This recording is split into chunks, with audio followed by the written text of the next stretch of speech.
Hello my dear students, তোমাদের সকলকে BCC Barasat চ্যানেলের পক্ষ থেকে আজকের ক্লাসে স্বাগত জানাই। আজ আমরা অ্যাডভান্স লেভেল ম্যাথস টেস্ট 3 এর এক্সাম হল অ্যাপ্রোচ নিয়ে চলে এসেছি। তাহলে চলো আজকের ক্লাস শুরু করা যাক। সকলে খাতা পেন নিয়ে বসে যাও। ফার্স্ট কোশ্চেন বলছে, এক ব্যক্তির সমান দূরত্ব ধরে নিয়ে, এই যে সমান দূরত্ব বলে দিয়েছে, তাহলে এইখান থেকেই কিন্তু আমাদের অর্ধেক কাজ হয়ে গেল। তারপরে তোমাকে কি বার করতে বলেছে, শেষে গড় গতিবেগ বার করতে বলেছে। আচ্ছা, গড় গতিবেগের সূত্র কি? মোট দূরত্ব বাই মোট সময়। আচ্ছা বেশ, মোট দূরত্ব তোমার কত হবে? এই যে গতিবেগ গুলো দেওয়া আছে, এদের লসাগু করে ফেলো। লসাগু করলে হচ্ছে 180। প্রতিটা সমান দূরত্বের মান 180, তাহলে এরকম তিনটে গেছে, তাই 3 × 180 বাই মোট সময় বার করতে বলেছে। দূরত্বকে গতিবেগ দিয়ে ভাগ করো, 180 কে 30 দিয়ে ভাগ করলে 6, 60 দিয়ে করলে 3, 90 দিয়ে করলে 2, তাহলে উপরে আসছে কত? 540, নিচে আসছে 3.5 9 দিয়ে 11। কতবার যাচ্ছে? 4 11 44, তারপরে থাকছে কত? 100, 11 দিয়ে 9 বার, মানে 49 পয়েন্ট সামথিং আসবে। অপশন সি উত্তর। পরের প্রশ্ন দেওয়া আছে, দুটি সংখ্যার অনুপাত 7:9, তাদের যোগফল 128, সংখ্যা দুটি কত? আচ্ছা, যোগফল দেওয়া আছে 7 আর 9 16, তার ভ্যালু 128, কত গুণ? 8 গুণ। তাহলে সংখ্যা দুটি কি হবে? 7 8 56 আর 8 9 72। Option B. পরের প্রশ্ন, একটি বৃত্তে এ বি জ্যায়ের উপর অবস্থিত সি বিন্দুতে 50 ডিগ্রি কোণ উৎপন্ন করে। সি এর মতো একই বৃত্তচাপে অবস্থিত অন্য একটি বিন্দুতে ডি তে একই চাপ দ্বারা উৎপন্ন কোণের মান কত? এই যে এই লাইনটা বলে দেওয়া আছে, এখান থেকে অঙ্কটা হয়ে যাবে। একটা উপপাদ্য আছে জ্যামিতিতে, সেখানে বলা আছে যে একই বৃত্তচাপ দ্বারা গঠিত বৃত্তস্থ সকল কোণের মান সমান। তাহলে একটা কোণের, এই যে একই বৃত্তচাপ এবি দ্বারা গঠিত বৃত্তস্থ সকল কোণের মান সমান, সি একটা বৃত্তস্থ কোণ, ডিও একটা বৃত্তস্থ কোণ, তাহলে একটার মান যদি 50 আর একটার মানও 50 হবে। বিষয়টা এরকম, ছোট করে একটু ছবি এঁকে যদি আমি বুঝিয়ে দিই, মনে করো এ আর বি আমি নাম দিলাম। এই যে তোমার এইখানে এই যে এপিবি, এই যে বৃত্তচাপটা তৈরি হচ্ছে, এই বৃত্তচাপ দ্বারা এই বৃত্তের উপর সি বিন্দুতে একটা কোণ তৈরি হলো। সি বিন্দুতে এই কোণের মান বলছে 50, তাহলে আরেকটা তুমি এখানে দিলে ডি বিন্দুতে একটা কোণ, এই ডি বিন্দুতে যে কোণ তৈরি হবে তার মানও 50 ডিগ্রি হবে। তুমি যদি আরো একটা বিন্দু নাও, এই এপিবি যে বৃত্তচাপ দ্বারা গঠিত হবে বৃত্তস্থ কোণ, তার মানও সেই একই থাকবে। ঠিক আছে, চলো পরের প্রশ্ন বলছে, একজন মুদি দোকানদার 65 কেজি দরের 65 টাকা প্রতি কেজি দরে 40 কেজি ডালের সাথে 80 টাকা প্রতি কেজি দরে নির্দিষ্ট পরিমাণ ডাল মেশান। যদি তিনি 10% লাভে মিশ্রণটি বিক্রয় করেন, তবে মিশ্রণটি 75 টাকা প্রতি কেজি দরে বিক্রি করেন, তবে দ্বিতীয় প্রকারের কত পরিমাণ ডাল তিনি মিশিয়েছিলেন? একদম সিম্পল কোশ্চেন দেওয়া আছে। আচ্ছা, দু রকমের জিনিস দেওয়া আছে আর তার মেশানোর ফলে কত দাম আছে, মিশ্রণের দাম, সেটাও দেওয়া আছে। তাহলে আমরা কোন পদ্ধতি কাজে লাগাবো? অ্যালিগেশন। একটার দাম 65 আর একটার দাম 80 টাকা। আচ্ছা, আর মিশ্রণ দেখো এখানে বলে দেওয়া আছে 10 টাকা লাভে 10% লাভে বিক্রি করবে। কখন? যখন 75 টাকায় বিক্রি করবে। 10% লাভ মানে কত? সিপি যদি 10 টাকা হয়, এসপি হবে 11 টাকা। তাই এই 11 টাকার ভ্যালু কত দেওয়া আছে? 75। 10 টাকার ভ্যালু তোমাকে বার করতে হবে। আচ্ছা, 11 টাকার ভ্যালু যদি 75 হয়, বা 11 ইউনিটের ভ্যালু যদি 75 টাকা হয়, তাহলে 1 ইউনিটের ভ্যালু কত? 75 বাই 11। আর 10 ইউনিটের ভ্যালু কত? ইন্টু 10। তাহলে আমরা পাচ্ছি কত? এটা 750 বাই 11। আচ্ছা, এইবার যদি অ্যালিগেশন লাগাতে হয়, তাহলে তলায় যে 11 আছে তার জন্য সমস্যা তৈরি হবে, তাই সবকটা রাশির সাথে 11 গুণ করে দাও। 65 সাথে 11 গুণ করলে 5, 5 আর 6 11, 1 হাতে থাকছে 1, 6 আর 1 7, 715। তারপর একটা হয়ে যাবে 880, আর নিচে এইটার সাথে গুণ করলে 11 11 কেটে যাবে 750। ব্যাস, এবার দেখো কত আসছে। এখানে ডিফারেন্স হচ্ছে 35, আর এই পাশে ডিফারেন্স আসছে 130। 5 26 130, 5 7 35। আচ্ছা, এই পার্টটা আমি মুছে দিচ্ছি, এটা আর লেখার দরকার নেই, এটা আর কাজে লাগবে না। আমার জাস্ট এই তলার পার্টটুকুই কাজে লাগবে। আর কি বলেছে দেখো, বলেছে দ্বিতীয় প্রকারে কত পরিমাণ ডাল তিনি মিশিয়েছিলেন। আচ্ছা, প্রথম প্রকারে ছিল কত, 40 কেজি। তাহলে তোমরা দেখতে পাচ্ছ 26 ইউনিট, তার ভ্যালু 40 কেজি আছে, তাহলে 7 ইউনিটের ভ্যালু আমাকে বার করতে হবে। 26 ইউনিট, তার ভ্যালু আছে কত, 40 কেজি। বার করতে হবে কত, 7 ইউনিটের ভ্যালু, তাই 7 দিয়ে গুণ, 2 দিয়ে কাটলে 13 2 26, 20 2 40। তাহলে উপরে আসছে কত, 7 20 140/13। 13 দিয়ে যদি ভাগ করো, 13 দিয়ে কবার যায়, 13 11 143 বেশি হয়ে যাচ্ছে, 13 10 130, তাহলে 10 পয়েন্ট সামথিং আমার উত্তর আসবে। অপশন বিতে আছে, ব্যাস। পরের প্রশ্ন, 6% বার্ষিক সরল সুদে 3 বছরের জন্য 1500 টাকা ধার দেওয়া হয়, 3 বছর পর সুদে আসলে কত টাকা হবে? আচ্ছা, বার্ষিক সরল সুদের হার 6%, মানে 1 বছরে পাবে সুদ 6%, তাহলে 3 বছরে কত হবে, 318%। তাহলে 1500 টাকার 18% তুমি বের করে ফেলো, 1500 ইন্টু 18%, পার্সেন্টেজের জন্য দুটো শূন্য কেটে যাবে, 15 ইন্টু 18 270। 270 টাকা তুমি কি পাচ্ছ, সিম্পল ইন্টারেস্ট। তোমাকে সুদে আসলে কত হবে বার করতে বলেছে, তাহলে 1500 তার সাথে 270 যোগ করে দিতে হবে, উত্তর হয়ে যাবে 1770। পরের প্রশ্ন, এ একটি কাজ 10 দিনে শেষ করতে সক্ষম, বি সেখানে একই কাজ 15 দিনে শেষ করতে পারে। এ প্রথম 4 দিন কাজ করে একা, তারপর বি তার সাথে যোগ দেয়, পুরো কাজটি কত দিনে হবে? এ বি দেওয়া আছে, এ করছে 10 দিনে, বি করছে 15 দিনে, দুজনের লসাগু নিয়ে নাও, নিলে টোটাল ওয়ার্ক বেরিয়ে যাবে কত, 30। 3 10 কে 30, 15 2 30, এদের কার্যক্ষমতা বেরিয়ে গেল। তারপরে কি করতে হবে, এ প্রথম 4 দিন কাজ করে, তাহলে এ মোট কত ইউনিট কাজ করে ফেলছে, 3 4 12, বাকি থাকছে কত, 18। এই কাজটা কে করবে, তারপর বি তার সাথে যোগ দেয়, তার মানে এ আর বি একসাথে মিলে করবে, একসাথে কত একক, 3 আর 2 5, তার মানে 3.6। আচ্ছা, এইবার দেখো বলছে পুরো কাজটি শেষ করতে কত সময় লাগবে। আচ্ছা, এ তো প্রথমে 4 দিন করেছিল, ভালো কথা, আর তারপরে আরো 3.6 দিন করছে, তাহলে মোট কাজ শেষ করতে সময় 7.6। পরের প্রশ্ন, একদম বেসিক কোশ্চেন, বলছে একটি পার্কিং লটে গাড়ির সংখ্যা ট্রাকের সংখ্যার চেয়ে 20% বেশি, ট্রাকের সংখ্যা এবং গাড়ির সংখ্যার অনুপাত কত? ট্রাক দেওয়া আছে আর গাড়ি দেওয়া আছে, বলেছে গাড়ির সংখ্যা 20% বেশি ট্রাকের থেকে। 20% মানে কত, 1/5, মানে ট্রাকের সংখ্যা যদি 5 একক থাকে, গাড়ির সংখ্যা থাকবে 1 একক বেশি, 6 একক। তাহলে তোমাকে এখানে ট্রাক আর গাড়ির অনুপাত বার করতে বলেছে, উত্তর হবে 5:6। পরের প্রশ্ন, 2x plus 2/x equal to 3 হলে x square plus 1/x square এর মান কত? আচ্ছা, আমরা জানি x plus 1/x এর মান যদি k হয়, তাহলে x square plus 1/x square এর মান কত হয়? তোমরা বলবে k square minus 2, এটাই এর মান হয়। তাহলে এই টাইপের নিয়ে সেই x plus 1/x এরকম দেখতে আগে বানাতে হবে। আচ্ছা, আমি যদি এখান থেকে 2 কমন নিই, তাহলে কত করে থাকে, 2 into x plus 1/x equal to 3। তাহলে x plus 1/x তার মান কত হচ্ছে, 3/2। আচ্ছা, x plus 1/x এর মান তোমার যদি দেওয়া থাকে, তাহলে x square plus 1/x square এর মান কত হবে, এটার স্কয়ার থেকে 2 বিয়োগ, 3/2 তার হোল স্কয়ার, তার থেকে 2 বিয়োগ, মানে k স্কয়ার মাইনাস 2। এটাকেই তো আমাদের k ধরে হিসাব করতে হবে, তাহলে 9/4 মাইনাস 2, 9 থেকে 8 বিয়োগ যাবে, গেলে 1/4। পরের প্রশ্ন, 25 জন শিক্ষার্থীর গড় নম্বর 48, পরে 5 জন নতুন শিক্ষার্থীর দলে যোগ দেয়, যাদের প্রত্যেকে 60 নম্বর করে পেয়েছে। এরপর শিক্ষক দেখতে পান যে মূল শিক্ষার্থীদের একজনের গড় নম্বর 70 এর পরিবর্তে ভুলবশত 40 লেখা হয়েছে, শিক্ষার শ্রেণীর চূড়ান্ত গড় নম্বর কত? একদম সিম্পল ভাবে করবো, 25 জনের গড় দেওয়া আছে 48, আর নতুন যে 5 জন তাদের গড় দেওয়া আছে 60, তাহলে সকলের মিলে আমার নতুন গড় তৈরি হচ্ছে কত, বের করে ফেলো। রেশিও নিয়ে নাও জনসংখ্যা, 5 দিয়ে কাটলে 5:1। তাহলে আমি ধরছি সকলের গড় হবে 48, তাহলে এখানে দেখো তো 12 বেশি, মোট কত, 12 1 12 বেশি। আচ্ছা, এই যে মোট 12 বেশি, এটা সকলের মধ্যে ভাগ হয়ে যাবে, তাহলে কত দিয়ে ভাগ করতে হবে, 5 আর 1 6 দিয়ে, 6 দিয়ে 12, তাহলে নতুন যে গড় দাঁড়াচ্ছে 48 এর সাথে 2 যোগ করলে 50। ভালো কথা।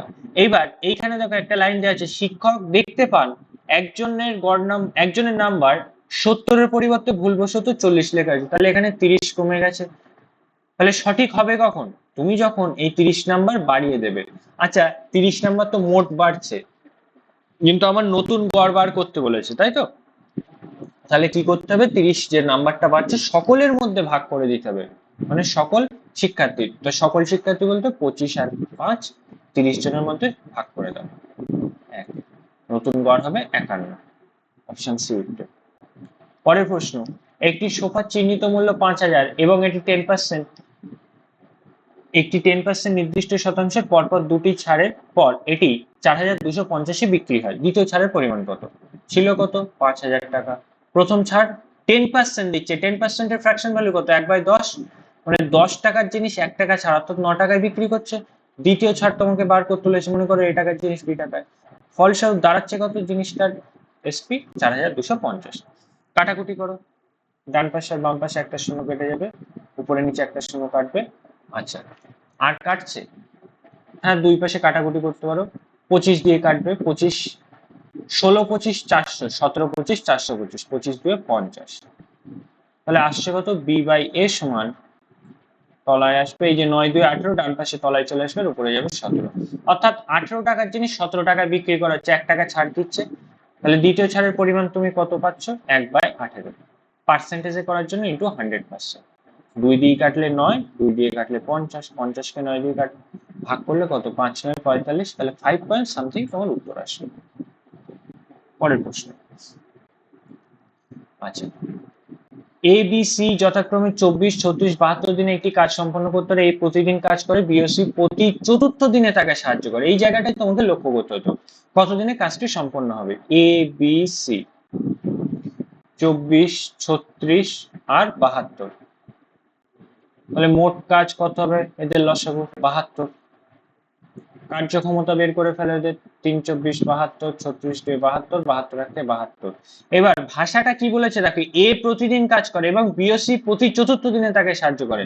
এই জায়গাটা আমি একটু লিখবো, এ প্রথম দিন কাজ করছে, এ দ্বিতীয় দিন কাজ করছে, এ তৃতীয় দিন কাজ করছে, এবার চতুর্থ দিনে এ বি সি একসাথে কাজ করছে।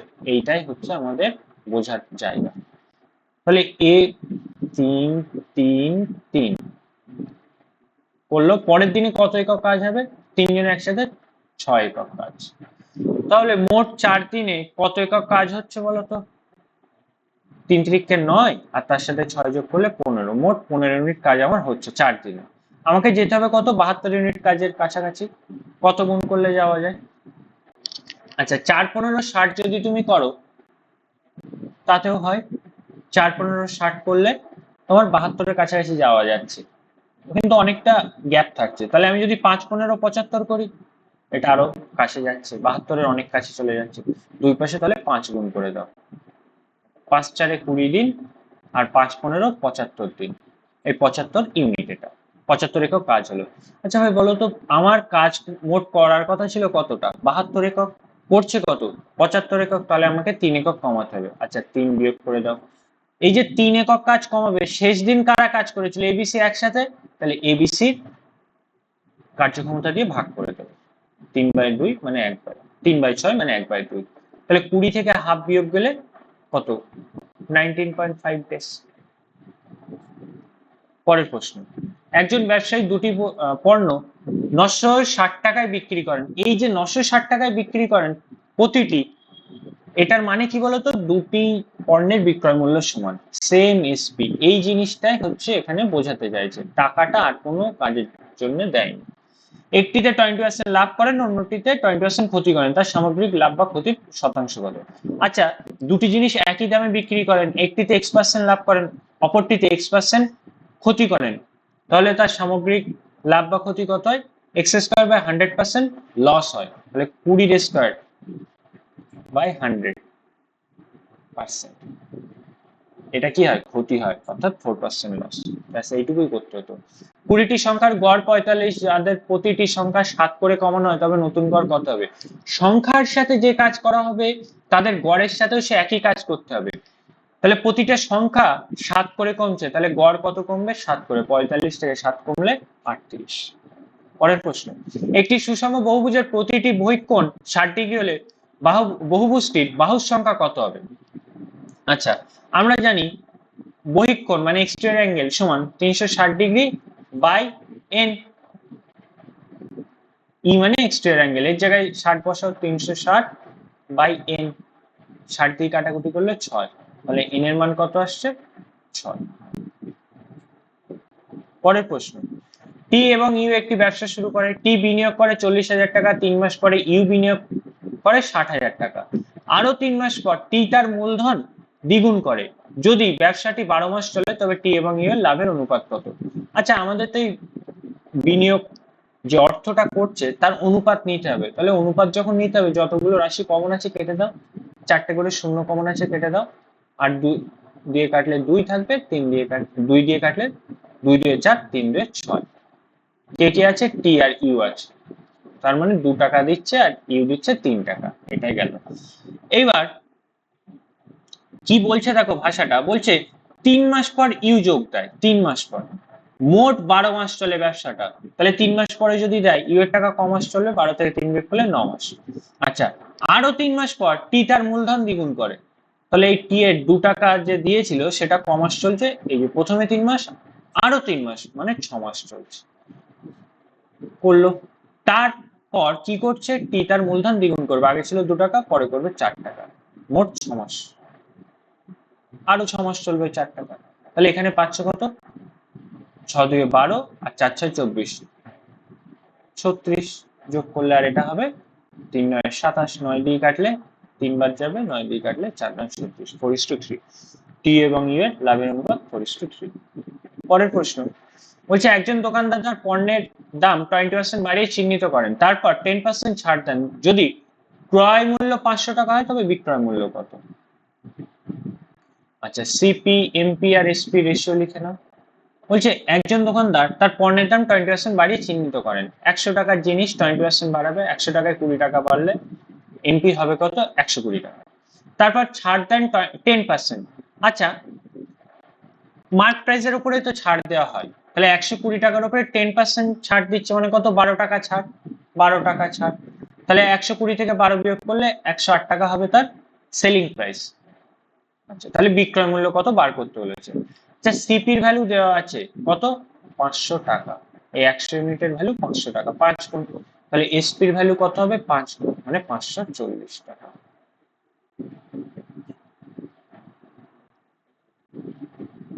পরের প্রশ্ন বলছে, একটি বৃত্তের বহিস্থ কোনো বিন্দু থেকে টানা দুটি স্পর্শকের মধ্যবর্তী কোণ 60 ডিগ্রি। এই স্পর্শক দুটিকে সংযোগকারী জ্যা দ্বারা কেন্দ্রে উৎপন্ন কোণ কত? আচ্ছা, ছবি আঁকি, ছবি এঁকেই আমি তোমাদের বুঝিয়ে দেবো। এই যে পি বিন্দু থেকে স্পর্শক মানে হচ্ছে কোন বৃত্তের বহিস্থ বিন্দু থেকে যে সরলরেখা বৃত্তকে যে একটি বিন্দুতে স্পর্শ করবে, জাস্ট টাচ করবে, জাস্ট টাচ করবে। এবার দেখো কি বলছে, এই যে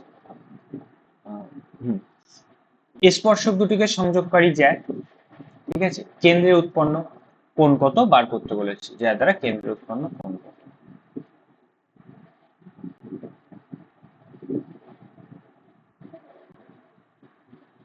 আচ্ছা, এই স্পর্শক দুটিকে সংযোগকারী এই যে জ্যা, এই যে জ্যা, আমি একটু নাম দিয়ে দিই।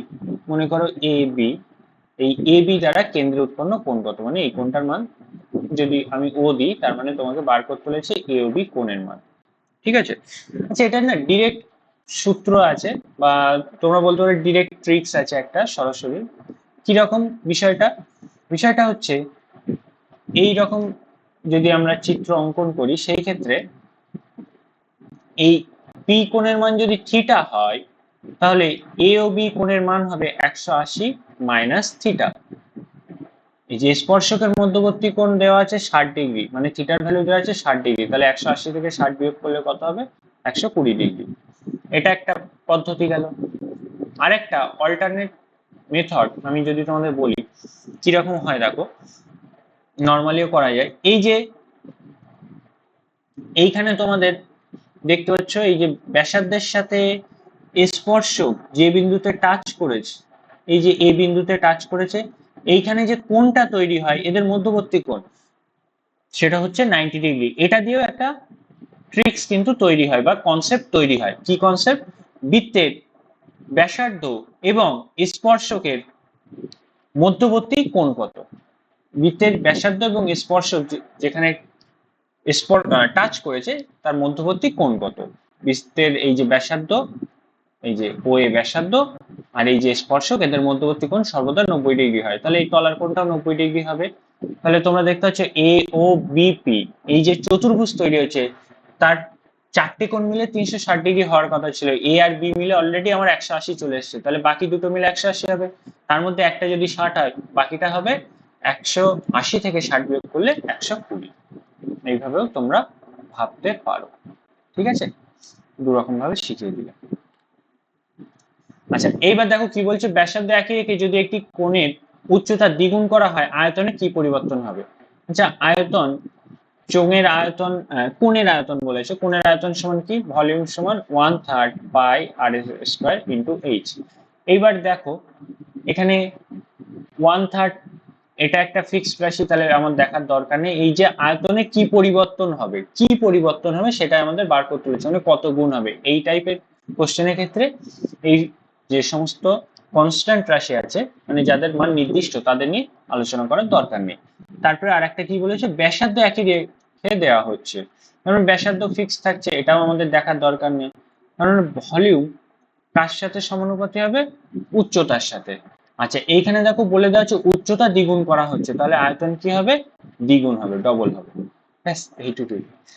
আচ্ছা, তারপরে এই যে রাশিটা দেওয়া আছে, রুটের ভিতরে 506.25 এর ভ্যালু দেওয়া আছে তোমার 22.5। আচ্ছা, এইখানেও দেখো এই একই সংখ্যা কিন্তু দেওয়া আছে 50625, তাহলে এর বর্গমূল করলেও 225 হবে।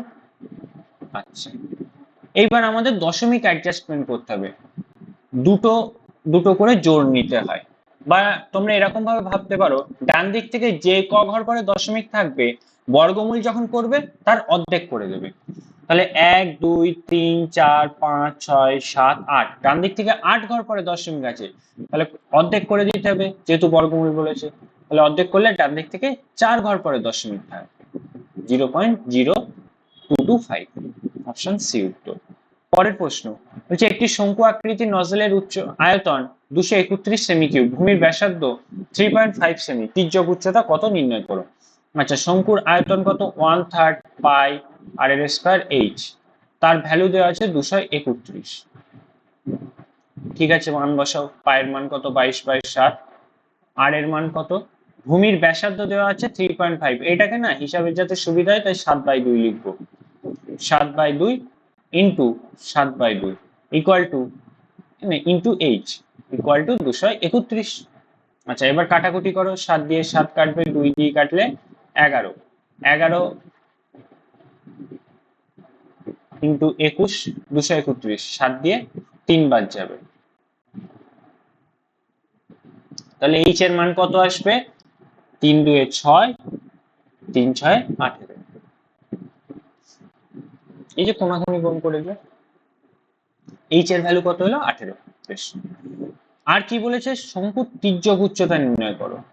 আচ্ছা, শঙ্কুর তির্যক উচ্চতা মানে কি জানো, আমি যদি একটা শঙ্কু আঁকি, শঙ্কুর ক্ষেত্রে তির্যক উচ্চতা মানে হচ্ছে একটা সমকোণী ত্রিভুজের অতিভুজ, তা সমকোণী ত্রিভুজের কত, এই যে ব্যাসার্ধ দেওয়া আছে 7/2, উচ্চতা দেওয়া আছে 18, তাহলে তুমি এই যে অতিভুজের দৈর্ঘ্য সেটা কি করে বার করবে, √18 এর স্কয়ার প্লাস 7/2 এর স্কয়ার, বা তুমি 3.5 এর স্কয়ারও লিখতে পারো। 3.5 এর স্কয়ার কেন লিখছি এক্ষুনি বুঝতে পারো, 18 স্কয়ার 324, আর 3.5 একক স্থানে 5 থাকলে তার বর্গ নির্ণয় করার সুবিধা, সেই জন্য লিখেছি। এটা হয়ে যাবে 1225, ডান দিক থেকে 2 ঘর পরে দশমিক, তাহলে যোগ করলে 336.25। আচ্ছা, 18 এর স্কয়ার করলে 324, তাহলে এটা আছে কত, 324 এর থেকে একটু বেশি আছে, তার মানে 18 পয়েন্ট সামথিং আমার উত্তর আসবে, অপশন সি উত্তর। পরের প্রশ্ন, নিচের কোন সংখ্যাটি একটি পূর্ণবর্গ সংখ্যা হতে পারে? আমরা জানি পূর্ণবর্গ সংখ্যার ইউনিট ডিজিট 2 3 7 8 হতে পারে না, 2 3 7 8 হতে পারে না, তাহলে এরা কেউ হবে না, অপশন ডি উত্তর। পরের প্রশ্ন, নির্দিষ্ট একটি নির্দিষ্ট সরল সুদের হারে কোনো মূলধন 8 বছরে দ্বিগুণ হয়, একই সুদের হারে কত বছরে 5 গুণ হবে? আচ্ছা, দ্বিগুণ হচ্ছে মানে কি বলতো? সুদে আসলে দ্বিগুণ হচ্ছে। সরল সুদের ক্ষেত্রে শুধুমাত্র সুদ নিয়ে আমাদের হিসাব করতে হবে। মূলধন ছিল কত? 1 টাকা, সুদে আসলে দ্বিগুণ হচ্ছে মানে সুদ কত পাচ্ছ? 1 টাকা সুদ হচ্ছে। কত সময়? এটা 8 বছরে। আচ্ছা, এবার বলেছে একই সুদের হারে কত বছরে 5 গুণ হবে। এই যে 1 টাকাটা কত বছরে 5 গুণ হবে, মানে সুদ কত পাবে? 4 টাকা। কত গুণ হচ্ছে এখানে? 4 গুণ। তাহলে সময়ের এখানেও 4 গুণ করে দাও, 4 8 32 বছর। তারপর দেওয়া আছে 70 লিটার দুধ ও জলের মিশ্রণে দুধ ও জলের অনুপাত 4:3। দুধ ও জলের অনুপাত 2:3 করতে হলে কত লিটার জল যোগ করতে হবে? মানে আমাদের জলের দিকে ফোকাস করতে হবে। 4:3 আর 2:3, কত লিটার জল যোগ করতে হবে? আচ্ছা দেখো তো, জল যোগ করা হচ্ছে এখানে, তাহলে মিনিট তো ফিক্স থাকবে। সমান করে দাও, 2 2 4, 3 2 6, মিনিট সমান হয়ে গেল। তাহলে জল কতটা যোগ করা হচ্ছে? 3 ইউনিট, অর্থাৎ 3 ইউনিটের ভ্যালু তোমাকে বার করতে হবে। যা প্রথমে ছিল কত? 4 3 7 একক। এই 7 এককের ভ্যালু দেওয়া আছে 70 লিটার। এই যে দেওয়া আছে প্রশ্নে, কত গুণ? 10 গুণ। তাহলে 3 ইউনিটের ভ্যালু 10 গুণ করলে 30 লিটার উত্তর হয়ে যাবে। পরের প্রশ্ন, এটা জাস্ট সরলীকরণ করতে বলেছে। 93 থেকে এটা যদি তুমি বিয়োগ করে দাও, 47 প্লাস 72, এইখানে কত আসছে দেখো? 43 মাইনাস 43 প্লাস 33 দিয়ে 66। আচ্ছা, এই দুটো যদি আমি হিসাব করি তাহলে আসছে কত? 4 প্লাস 4, 66-র সাথে 4 যোগ করলে 70, 70-এর সাথে 72 যোগ করলে 142। পরের প্রশ্ন, লাস্ট কোশ্চেন।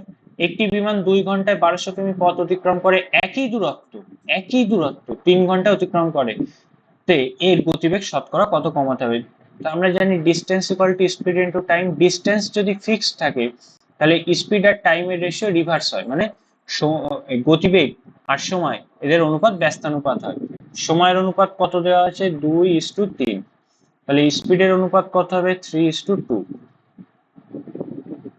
তাহলে গতিবেগ ছিল 3, হচ্ছে 2, কত কমাতে হবে? 1 একক। কতর উপরে? 3 এর উপরে। 1/3 মানে 33.33%। অপশন সি উত্তর।